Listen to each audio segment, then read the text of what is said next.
I asked a lot of you guys lately, what is holding you back? Why are you not doing the things you want to do in the outdoors? And the number one response I got was, I don't feel in shape enough to go do the things that I really dream of doing. And I want to talk about that for a second.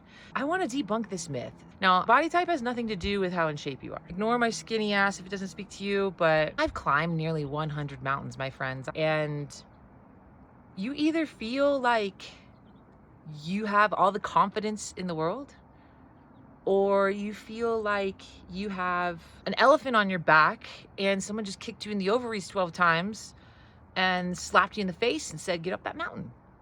And I have felt that way when I have been in the best shape of my life and the worst shape of my life, both ways. And what this tells me is there's a difference between being in shape and being prepared. Honestly, it's a mental game.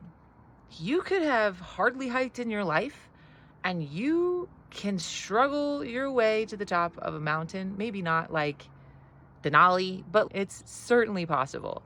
I climbed to the roof of Africa and literally did not train. It was the end of winter.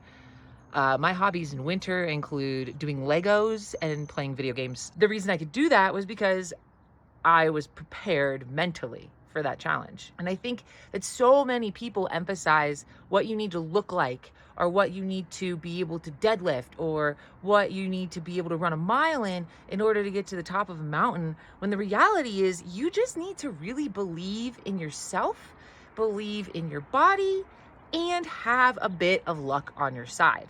So it's a lot less about being in shape and a lot more about giving yourself permission to go try. Because here's the thing about training plans. If you don't do them, you're going to use them as an excuse to not go.